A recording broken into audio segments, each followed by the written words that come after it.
তিলাওয়াতের ভাজে ভাজে সুরের অলংকার, এ কোরআন বাণী যে আল্লাহর, এ কোরআন বাণী যে আল্লাহর। আসসালামু আলাইকুম ওরহমতুল্লাহি ওবরাকাতুহু। আসুন্নাহ ফাউন্ডেশনের অনন্য আয়োজন সহজ সূত্রে কোরআন শিখির প্রথম পর্বে আপনাদেরকে স্বাগতম। কোরআন মহান আল্লাহর পক্ষ থেকে নাজিলকৃত মহা ঐশী গ্রন্থ। কোরআনের মধ্যে নিহিত আছে আমাদের মুক্তির দিশা। কোরআন এমন একটি গ্রন্থ যা তেলাওয়াত করলে প্রত্যেকটি হরফে হরফে নেকি লাভ হয়। কিন্তু দুঃখের বিষয় হলো আমরা অধিকাংশ মানুষই কোরআন পড়তে পারি না। যারা কোরআন পড়তে পারি তাদের কোরআন তেলাওয়াতও বিশুদ্ধ হয় না। আপনারা যেন অতি সহজে সুন্দরভাবে বিশুদ্ধভাবে কোরআন তেলাওয়াত শিখতে পারেন, সে লক্ষ্যে আসুন্নাহ ফাউন্ডেশন কোরআন পড়ার এক চমৎকার উদ্যোগ হাতে নিয়েছে। আপনারা এই আয়োজন থেকে মাত্র 27টি পর্বে কোরআন পড়া শিখতে পারবেন ইনশাআল্লাহ। কোরআন শিখার এই আয়োজনে আপনাদের সাথে আছি আমি মোহাম্মদ হোসেন, প্রাক্তন শিক্ষক, মসজিদ নববী, মদিনা মুনাওয়ারা। প্রিয় শিক্ষার্থীবৃন্দ, আল্লাহ সুবহানাহু ওয়া তাআলা কোরআন কারীমের সূরা কমারের 7 নম্বর আয়াতে ইরশাদ করেন, ওয়ালাকাদ ইয়াসসারনাল কুরআনা লিযিকরি ফাহাল মিন মুদ্দাকির। আমি কোরআনকে সহজ করে দিয়েছি উপদেশ গ্রহণ করার জন্য, অতএব তোমাদের মধ্যে কি উপদেশ গ্রহণকারী কেউ আছে? প্রিয় বন্ধুরা, কোরআন শেখার জন্য মোট 7টি সূত্র রয়েছে। আপনারা স্ক্রিনে লক্ষ্য করুন। 1 নম্বর আরবি বর্ণমালা অথবা আরবি হরফসমূহ, এর পাশাপাশি যুক্ত হরফসমূহ। আরবি বর্ণমালা বলতে আমরা যেটা বুঝি আলিফ থেকে ইয়া পর্যন্ত মোট 29টি হরফ, এবং যুক্ত বর্ণমালা। যুক্ত বর্ণমালা আমরা বলি যে শব্দ গঠনে যেভাবে অক্ষরগুলোকে যুক্ত করতে হয় সেগুলোকে যুক্ত বর্ণ বলে। কোরআন শিখার দ্বিতীয় সূত্র হরকতের ব্যবহার। হরকত বলতে আমরা কি বুঝি? এক জবর, এক জের, এক পেশকে হরকত বলে। তৃতীয় নম্বর সূত্র, স্ক্রিনে লক্ষ্য করুন, তানবিনের ব্যবহার। তানবিন কাকে বলে? 2 জবর, 2 জের, 2 পেশ। 4 নম্বর সূত্র জজমের ব্যবহার। আপনারা স্ক্রিনে দেখতে পাচ্ছেন, এটাকে জজম বলে। এই জজম এককভাবে উচ্চারিত হয় না, এই জজমটি উচ্চারণ করতে হলে পূর্বের হরকতের সহযোগিতা লাগে। 5 নম্বর সূত্র তাশদীদের ব্যবহার।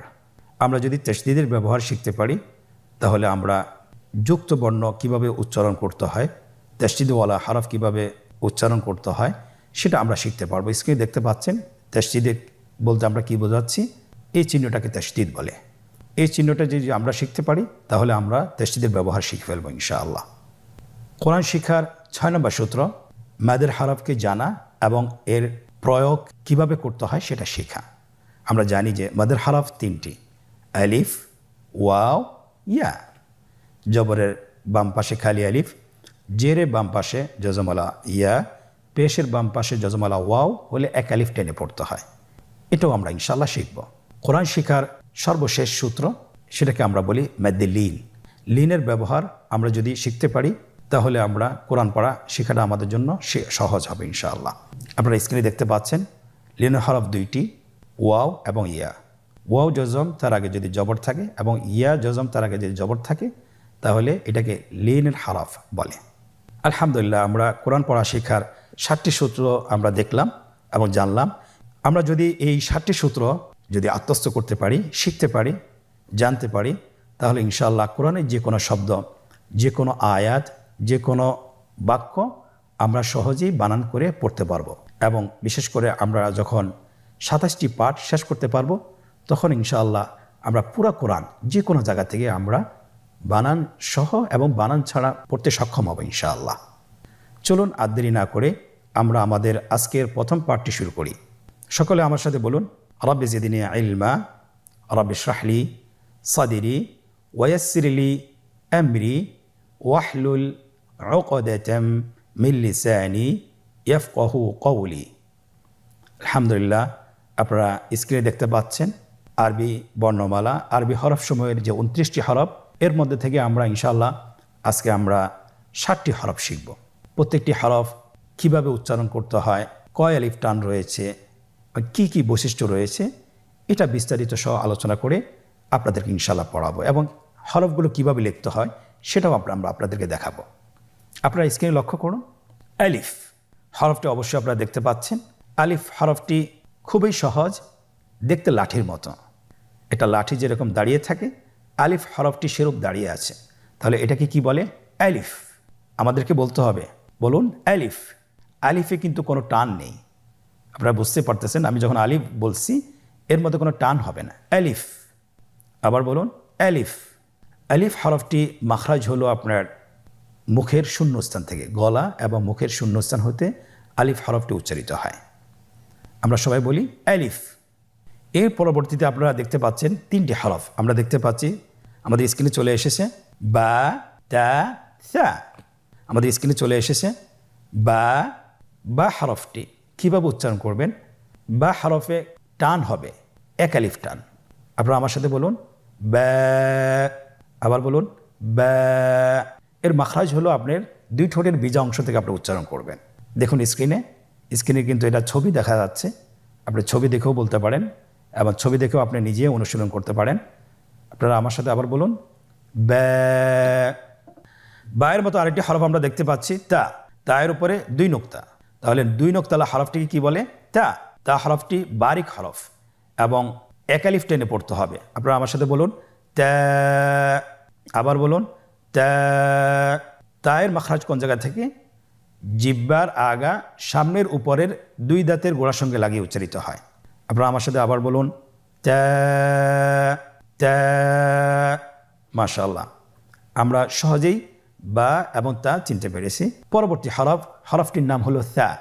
আগের 2টি হরফ, বায়ের নোক্তা ছিল নিচে এবং তায়ের নোক্তা ছিল উপরে, সেখানে ছিল 2টি নোক্তা, আর সারও 3টি নোক্তা রয়েছে, সেটা হলো তার উপরে। তাহলে 3 নোক্তাওয়ালা হরফটিকে কি বলে? সা। আবার বলুন সা।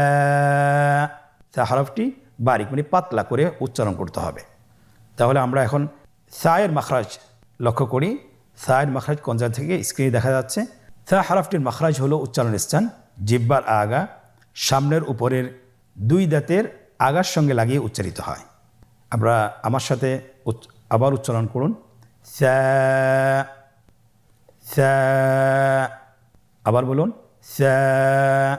মাশাআল্লাহ, তাহলে আমরা 4টি হরফ শেষ করে ফেললাম, সম্পন্ন করলাম। প্রথম হরফটি ছিল আলিফ এবং দ্বিতীয় 3টি হরফ দেখতে একই রকম। এই 3টি হরফ হলো বা, তা, সা। বা, তা, সা। আলহামদুলিল্লাহ, অল্প সময় আমরা 4টি হরফ চিনতে পারলাম এবং শিখে ফেললাম। পরবর্তী আরও 3টি হরফ আপনারা স্ক্রিনে দেখতে পাচ্ছেন, স্ক্রিনে চলে এসেছে। প্রথম হরফটি হলো জিম, পরের হরফটি হা, পরের হরফটি খ। আপনারা আমার সাথে বলুন জিম, হা, খ। জিম হরফটি বারিক হরফ, এটা উচ্চারণ করতে হবে 3 আলিফ টেনে। দেখুন আমি কিভাবে উচ্চারণ করছি, আপনারা আমার সাথে করুন জিম। মাশাআল্লাহ, আবার বলুন জিম। আপনারা চেষ্টা করুন, হয়ে যাবে। এর মাখরাজ হলো জিহ্বার মধ্যখান, তার বরাবর উপরের তালুর সঙ্গে লাগিয়ে উচ্চারিত হয়। আপনারা পিকচারে ছবিতে দেখতে পাচ্ছেন যে জিহ্বার মধ্যখান তার বরাবর উপরে তালুর সঙ্গে লাগিয়ে উচ্চারণ করতে হয়। আপনারা জিহ্বার মধ্যখানটা লক্ষ্য করুন এবং তার বরাবর উপরে তালুর সঙ্গে লাগান, এরপর হরফটি উচ্চারণ করুন, দেখবেন হরফটি শুদ্ধভাবে উচ্চারিত হবে। আপনারা আমার সাথে বলুন জিম। আবার বলুন, দেখেন ঠোঁটের অবস্থান কীরূপ হবে, আপনারা একটু লক্ষ্য করুন জিম। আবার বলুন জিম। আলহামদুলিল্লাহ, তাহলে আমরা জিম হরফটি চিনতে পেরেছি এবং আমরা এর মাখরাজ জেনেছি। পরবর্তী হরফ আমরা যেটা শিখব সেটা হলো হা। হায়ের মধ্যে কোনো নোক্তা আমরা দেখতে পাচ্ছি না। হা হরফটি কীভাবে উচ্চারিত হবে? হা হরফটি উচ্চারিত হবে কণ্ঠনালীর মধ্যখান হতে। গলা চিপে ধরে আপনি উচ্চারণ করুন। আপনারা আমার সাথে বলুন হ্যাঁ। আবার বলুন হ্যাঁ। মাশাআল্লাহ। সেম আকৃতির আরেকটি হরফ, সেটা হলো খ। সে হরফটির নাম হলো খ। দেখতেই জিম হার মতোই, কিন্তু নোক্তার পার্থক্য রয়েছে। জিমের মধ্যে একটি নোক্তা রয়েছে, হায়ের মধ্যে কোনো নোক্তা নেই এবং খয়ের উপরে একটি নোক্তা রয়েছে। আপনারা স্ক্রিনে দেখতে পাচ্ছেন। আমরা খ হরফটি উচ্চারণ করব। খ হরফটি হলো মোটা হরফ, উচ্চারণের ক্ষেত্রে মোটা হবে। ছবিতে দেখুন খ হরফটি কীভাবে উচ্চারণ করতে হবে। খ হরফটির মাখরাজ হলো কণ্ঠনালীর শেষ ভাগ হতে উচ্চারণ করতে হয়, কণ্ঠনালীর শেষ ভাগ। আপনারা আমার সাথে বলুন খ, আবার বলুন খ। মাশাআল্লাহ, আমরা তিনটি একই আকৃতির হরফ শিখলাম, সেটা হলো জিম, হ্যাঁ, খ। জিম, হ্যাঁ, খ। আমরা শুরু থেকে আবার ধারাবাহিকভাবে আমরা পড়ব, আপনারা আমার সাথে পড়ুন। বলুন শুরু থেকেই, আলিফ, বা, তা, সা, জিম, হ্যাঁ, খ। আলহামদুলিল্লাহ, তাহলে আমরা ধারাবাহিকভাবে পড়লাম। আমরা এখন পিছন থেকে পড়ে আসব। আপনারা আমার সাথে বলুন খ, হ্যাঁ, জিম, সা, তা, বা, আলিফ। আমরা এই হরফগুলো এখন গ্রুপ আকারে পড়ব। আপনারা আমার সাথে বলুন আলিফ, বা, তা, সা, জিম, হা, খ। আবার বলুন আলিফ, বা, তা, সা, জিম, হা, খ। আলহামদুলিল্লাহ, আমরা 7টি হরফ শিখলাম এবং চিনলাম। এখন আমরা দেখব এই 7টি হরফ কীভাবে লিখতে হয়। আপনারা স্ক্রিনে লক্ষ্য করুন, স্ক্রিনে দেখানো হচ্ছে কিভাবে হরফগুলো লিখতে হয়। আলিফ, বা, তা, সা,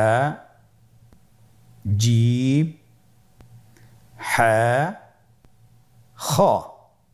খুব সহজে কিন্তু লেখা হয়ে গেল। আমরা জানি বাংলা এবং ইংরেজি বাম পাশ থেকে লিখতে হয়, কিন্তু আরবি হরফগুলো লিখতে হয় ডান পাশ থেকে, ডান দিক থেকে শুরু করতে হয়। আপনারা লক্ষ্য করেছেন স্ক্রিনে কীভাবে লেখা হয়েছে, ডান দিক থেকে শুরু করে বাম দিকে শেষ করতে হয়।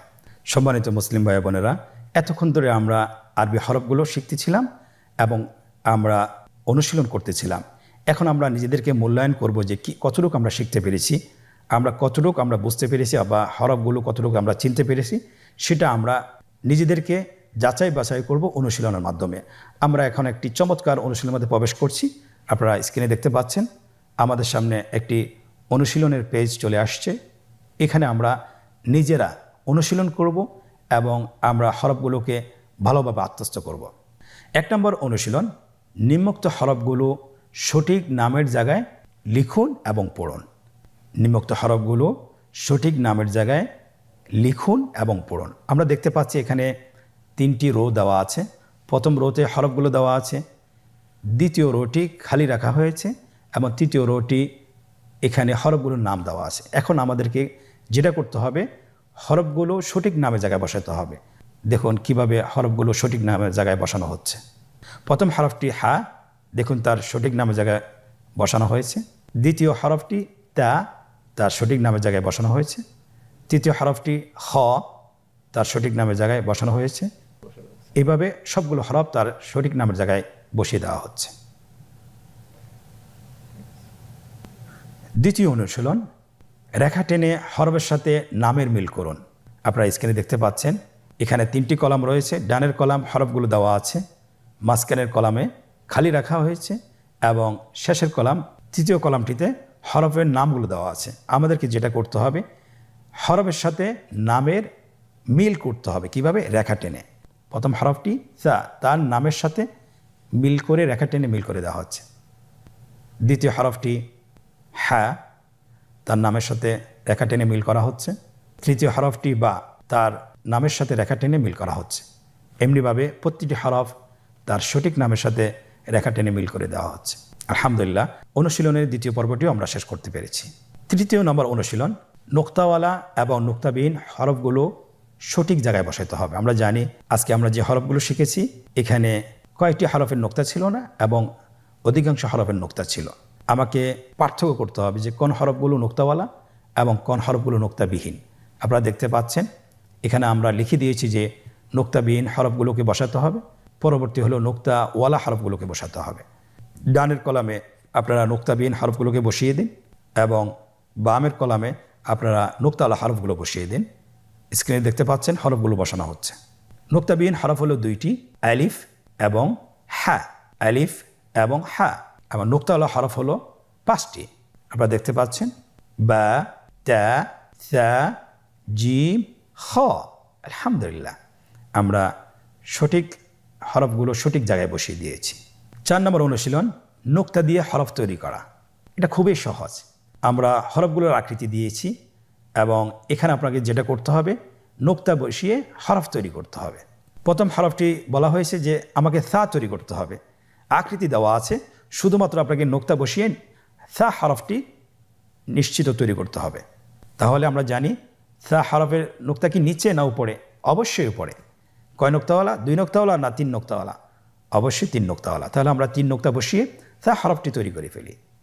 স্ক্রিন লক্ষ্য করুন, সা হরফটি তৈরি করা হয়েছে। দ্বিতীয় হরফটি বা। আমরা জানি বায়ের এক নোক্তা। আপনারা বলতে পারবেন আশা করছি, বায়ের নোক্তা সবসময় নিচেই থাকে, উপরে থাকার কোনো সুযোগ নেই। স্ক্রিনে দেখুন, বা হরফটি তৈরি করা হয়েছে। তৃতীয় হরফটি হলো তা।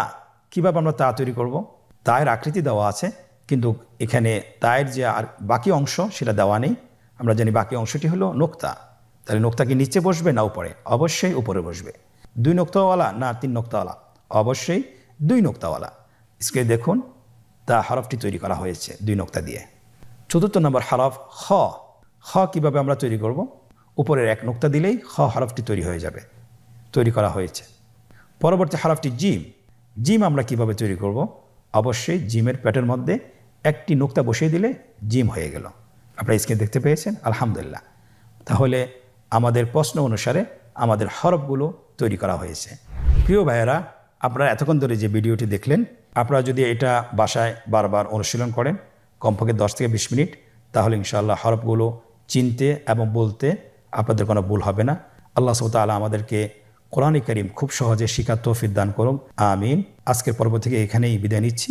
পরবর্তী পর্বতে আবারও দেখা হবে ইনশাআল্লাহ। জাযাকুমুল্লাহ খায়র। আসসালামু আলাইকুম ওয়া রাহমাতুল্লাহি ওয়া বারাকাতুহু।